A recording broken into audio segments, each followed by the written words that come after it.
Hola, muy buen día. Soy el doctor Ángel Durán Pérez. Hoy vengo a hablar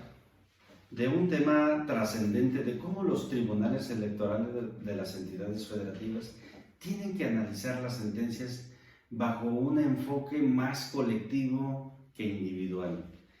Esto es, cuando dos personas ocurren a los tribunales electorales a dirimir una controversia de carácter político electoral, por ejemplo, un partido político que excluya a su militante, entonces este se considera que se ha violentado su derecho político de integrar un partido político. Bueno, pues lo primero que hacen es acudir a sus propias normativas internas y tratar de resolver ahí ellos mismos.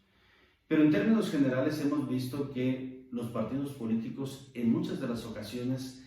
todavía existen prácticas antidemocráticas y de alguna u otra manera sus reglamentos jurídicos internos no son suficientes para resolver una controversia. Incluso podríamos decir que hace falta todavía autonomía e independencia de las instituciones internas que tienen que llevar procedimientos de justicia o sobre todo para determinar si se queda o se va un militante. Sin embargo, ante esta disyuntiva, el afectado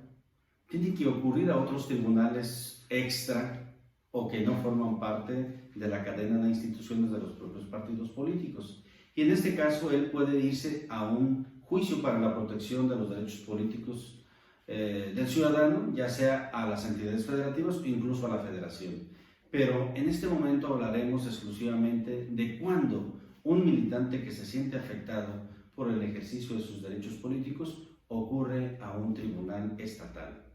Pero sobre todo, ¿qué sería mejor si opinaríamos si estos tribunales están resolviendo los conflictos electorales de manera eficiente o si ya debiéramos de tener tribunales electorales que tuvieran una visión más vanguardista, más autónoma, más independiente, en pocas palabras, más eficaz para hacer que se respeten los derechos político-electorales de los ciudadanos,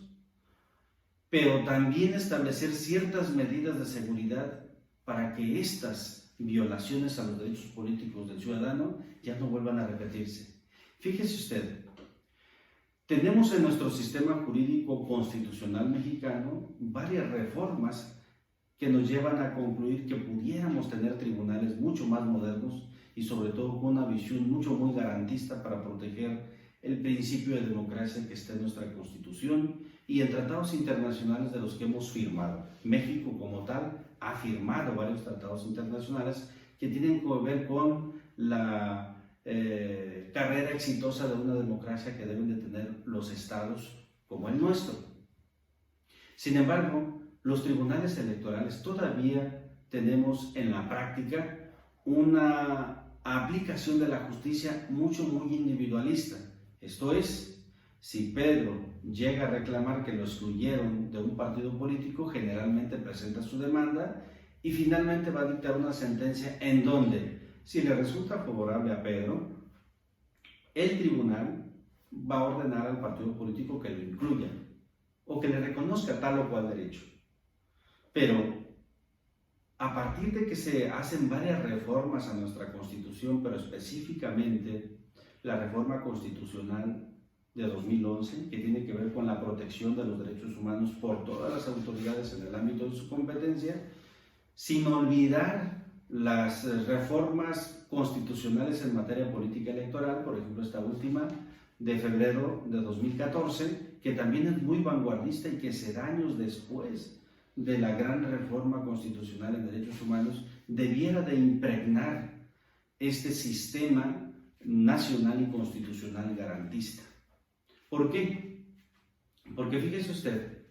se reforma la Constitución y establece la obligación por parte de todas las autoridades. Aquí hay que recordar que los tribunales electorales de los estados, incluso la Sala Superior del Tribunal Electoral del Poder Judicial de la Federación, son autoridades mexicanas. Y cada una en el ámbito de su competencia deben de respetar los derechos político-electorales. Pues bien, aquí, respecto de esta obligación que adquirieron los estados federados mexicanos se comprometieron también a establecer y a emitir varias legislación para respetar derechos humanos, cada quien en el ámbito de sus atribuciones. Y la materia política, por supuesto que no es la excepción. Entonces se crea la Ley General de Víctimas, se crea una serie de legislación que tiene que ver con que ahora las autoridades ya no nada más tienen que resolver casos concretos, sino que tienen que resolver ese caso en específico que se está denunciando, pero también deben de buscar encontrar cuáles son las causas por las cuales un ciudadano considera que se le ha violentado su derecho y ocurre al tribunal para que se lo resarza. Si nosotros vemos el artículo primero de la Ley General de Víctimas y sus homólogos en cada una de las entidades federativas, se van a dar cuenta que las violaciones a derechos humanos están inmersas en los códigos electorales y en las constituciones locales en materia política. Entonces, ahora todas las autoridades tienen que buscar las causas por las cuales se violan los derechos políticos electorales. Y nos dice el artículo 5 de esta legislación general de víctimas y las estatales, que todas las autoridades deben de buscarlas y utilizar una medida de no repetición, es decir, buscar las causas y hay que tratarlas de evitar, no nada más a quienes acudieron al tribunal electoral a presentar su demanda, sino también se tiene que buscar que en el futuro estas autoridades, me refiero a ese partido político que excluye a su militante, ya no lo vuelva a hacer. No nada más en contra de esta persona que se acaba de fijar, sino con nadie más, con ningún otro militante. Entonces, creo que los tribunales electorales deben ir repensando, analizando la posibilidad de que emitan sentencias mucho más garantistas y que sean más eficaces para proteger el principio de democracia que está en nuestra Constitución y al que también nos hemos comprometido a respetar en el ámbito internacional. Por supuesto que esta es una tarea titánica, porque tiene que ver con un cambio de chip, con un cambio de pensamiento judicial, pero sin duda creo que los jueces mexicanos estamos preparados para hacer ese cambio, pero sobre todo aquellos que tenemos la intención y la voluntad de que nuestro sistema de democracia se fortalezca y sea una de las instituciones vanguardistas que protejan la dignidad humana